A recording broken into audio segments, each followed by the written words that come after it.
Hello again, ladies and gentlemen. Michael Matt coming to you this time from high atop a mountain in West Virginia at the compound, I guess we could say, of the Catholic Identity Conference. And I wanted to actually, the point of the show was to talk about this apostolic exhortation that was to follow the Amazon Synod. Is going to come out any day now. So brace yourselves for that. Judging from the early, the rollout plan for this thing, we got to get ready to just stand right up and resist it because it's going to be unbelievable. A few days ago, the great Vaticanista, Aldo Maria Valli in Rome, he posted a leaked letter that was sent to the world's bishops from the general relator of the Pan-Amazon Synod, Cardinal Claudio Humes, a real piece of work, by the way. But this letter is just amazing. He essentially tells the Catholic people the world over that we're getting this apostolic exhortation whether we like it or not. And we better like it, because if we don't, then we're basically enemies of God, enemies of the Pope, and pretty much outside the church. They're really warning everybody that this is coming no matter what, and it's going to contain some surprises. So the thing, again, is due to be released sometime this week or at the latest next week, and Cardinal Humes sends this letter out in which he says that all the people of the world, well, not all the people, the good-willed people are going to accept this exhortation, and that the bishops, quote, in full communion with Pope Francis, will not question it. It's unbelievable. So here goes. This is the same old mantra. If you question Francis, you're questioning the God of surprises. And as Aldo Maria Valli puts it, if you don't like it, Mr. Bishop, if you don't like the exhortation, you're not in full communion with Pope Francis. Since when is an apostolic exhortation that's supposed to defend the faith and help people come closer to God and closer to the church? Since when does it need a rollout like this? And yet to help roll it out, they have to brainwash people into accepting it and more or less threaten the bishops to not question it. I mean, Cardinal Humes is literally encouraging the bishops. Here's what he says. He says, those of you who are in full communion with Francis, first of all, here's what you need to do. First, you need to plan a press conference or another event as soon as possible after the promulgation. That's the first thing. Get ready for this thing. Second thing you need to do, you need to present the exhortation with, quote, an indigenous representative wherever possible. Why? I thought the church was a universal church.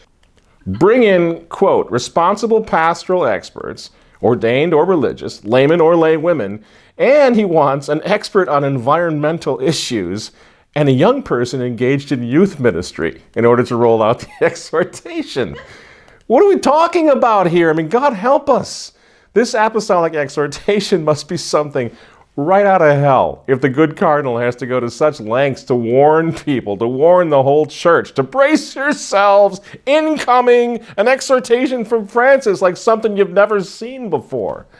And something tells me, obviously, that they're not going to be able to point, to the Catechism of the Catholic Church in order to justify and set our nerves at ease here that this is all very, very Catholic, because it's not going to be all very, very Catholic. This comes right from the God of surprises. And you know what really gets me about this? Who do they think they're kidding, these guys in the Vatican? I mean, there's a massive clerical sex scandal going on. They've got the Vatican bank scandal. They have no credibility. It's like they're trading off of the church's wonderful, powerful reputation from a few hundred years ago. That's all they have left. Because everybody's looking at the Vatican and saying, who are these clowns? And why would anyone take them seriously? And yet they're just going to continue on with this stuff. The Vatican is so completely out of touch with regular people that they have no idea how silly this looks, how stupid and contrived this looked, this rollout of the apostolic exhortation. Cardinal Robert Serra is treated like some sort of criminal. And what's his crime? Well, he's defending the church's teaching on clerical celibacy. We can't have that. Somebody needs to shut Cardinal Serra up for sure, because this guy, he's undermining Francis, which means he's undermining the God of surprises. So just this week, Nicole Winfield of the Associated Press reports that poor Cardinal Serra, in an interview with the Italian daily newspaper Il Foglio, that Cardinal Serra has to now denounce what he calls the brutality, quote, the brutality of the criticisms that he's received so far. Criticisms directed at him, at his new book, and at his co-author. Yes, Benedict XVI, who, I'm sorry, Georg Gonswein, but yes, Benedict XVI co-authored the book. We all know what's going on here, despite the embarrassing games that the Vatican is playing. And there's Cardinal Sarah again. And what is he doing? Why are they so against this man? All he's doing is repeating what Pope John Paul was talking about, when Pope Pius XI, Pope Pius, all the popes back 1,000 years about issues such as celibacy in the clergy and the Roman Rite. You know, and he rightly says, Cardinal Sarah, he says, quote, if you weaken the law of celibacy, you open a breach, a wound in the mystery of the church, end quote, says Cardinal Sarah. But you see, in the church that Pope Francis is building, somehow this is controversial, to defend clerical celibacy. And then because the church is in such chaos, politically everything is trying to keep pace.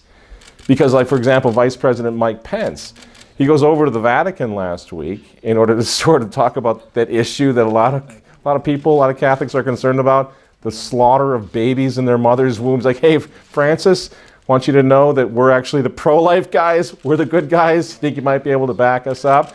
Because they don't have any confidence that Pope Francis is going to do anything other than try to sandbag and defeat Donald Trump in 2020. And so Pence has to remind Pope Francis that my guy, our president, is the most pro-life president in American history. You know that, don't you, Holiness? It's almost as if Vice President Pence is trying to head off the Vatican interference in the 2020 election. And we all know that that's coming. You can see this interference in our election is already setting up. On January 27th, Pope Francis met with bishops from California, Hawaii, Nevada, a couple other states, during the ad limina visit to the Vatican. And what do you know? He tells them right away, the Catholics need to guard against angry rhetoric that comes from a polarized society in an election year. Francis, note to Francis, the reason that America, for example, is polarized is because one side of the political spectrum wants to kill babies, and the other side of the political spectrum is known for trying to defend babies. You see, so the fact that politically our country is polarized, that's a good thing, Your Holiness. It should be polarized. And the problem with Pope Francis is that there is no polarization between him and his pro-abort pals at the United Nations. That's the problem. So you see what this means?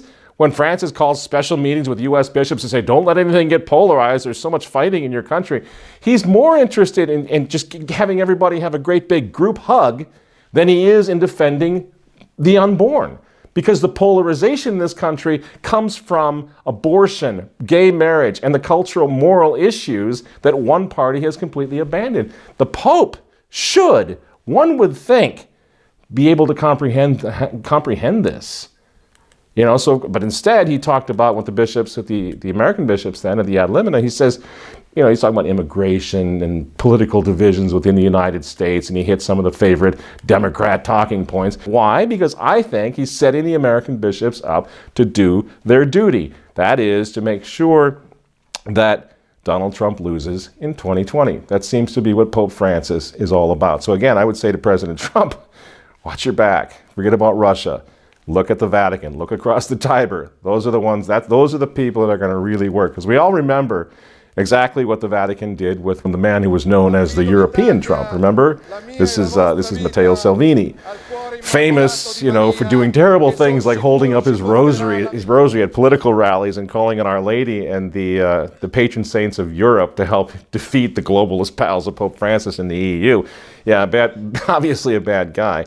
But the reality is the Vatican worked very hard to support Salvini's opponents, and they were successful. Salvini is now struggling for his political survival. When just a little while ago, last year, he was destined to become the Prime Minister of Italy. But what was his problem? He was too Catholic. The Vatican couldn't have any of that. And at one point, Pope Francis actually went so far as to refuse to meet with Salvini, saying, quote, until his language and politics changes, I can't and I don't want to shake his hand, end quote. To which, remember, Salvini rather famously quipped, I didn't ask to shake his hand. I didn't even ask to meet him. You know, people are so tired of this guy, you know. But last time around, let's remember, Francis, I'm talking about U.S. politics now, last time around, Francis told the world that Trump wasn't Christian. Remember all this? That Trump was he was a wall builder and not a bridge builder, and whatever series of stupid cliches he had to really try to undermine Trump. And at the same time, he has his underlings inviting Trump's political opponents to the Vatican for little, speaking gigs and tea and whatever else. We know you stayed last night at the papal residence, so did you meet with Pope Francis? We did. We had the opportunity to meet with him this morning. So in the church that Francis built, this is the guy that Francis refuses to meet with, and this is the guy who gets speaking gigs inside the Vatican. What more can we say? So the bottom line is this: we got to pray for these anti-globalist opponents of Pope Francis, guys like Salvini, a lot of the populist folks who are doing good work, who are waking people up, realize something has to change here. We got to pray for Trump. We got to pray, of course, for Archbishop Carlo Maria Vigano, and I'll close on this because Vigano right now holds the keys to the whole thing. If his message gets out, if enough Catholics realize what Archbishop Vigano what he knows and what he's trying to tell us, Pope Francis's pontificate could be completely undermined, which is what we all must hope and pray happens. So I had the chance to have a little private meeting with him, have a cup of coffee, and get to know him a little bit. And so I asked him, I said, are you afraid for your life? And he said, no, that's not really it. He's taking prudent steps to protect himself because some of his brother bishops and cardinals have recommended that he do so, but he's not afraid. He's not hiding out and quivering or shaking. And the man, as far as I'm concerned, defines courage. And so despite everything that's gone on, he actually came out of hiding and he stood with traditional Catholics at the Agius Ordinata in Munich, knowing full well the risk that he was taking by making a public appearance like that. What struck me was that what we have here is a brilliant diplomat who knows that the time for diplomacy has come and gone. It's over, and now we just need to stand up and fight. So he has a very specific plan of action. I'm not going to even go into it because he didn't give me all the details of it, but I can tell you he's got a plan of action. And there's a lot more to come from this extraordinary man. He is not going out to pasture. He's not fading away. He's getting ready also for the fight of his life. And it was really something to see that sort of determination in the man who's 80 years old. So my takeaway from Archbishop Vigano is this. It's just, he is an example. He is exemplary of this idea of staying in the church, but stand up and defend the church against the infiltrators, the folks who have betrayed the fort. And he knows better than anybody else that that's what they are, because he was in the diplomatic corps, if you will, of the church. He knows all the players. He understands what's happening. And he's desperate. He's desperate to do what he can to stop it. And humanly speaking, all of us should be in the same boat. We need to do whatever we possibly can as members of the church militant to expose what's going on and to stop it. Don't underestimate the true agenda of the folks in charge right now, because that agenda is to destroy the Catholic Church. That's what it is. The cause is never lost so long as one man is willing to die for it. And ladies and gentlemen, I think I met that man 2 weeks ago in Munich. His name is Carlo Maria Vigano. God bless him. Thank God for him, and pray for this extraordinary man. I'm Michael Matt from Remnant TV. We'll be back in Minnesota, I hope, in a couple of weeks, where life will get back to normal. Again, thank you so much for your prayers and your support during this difficult time. God bless you all, and we'll see you next time.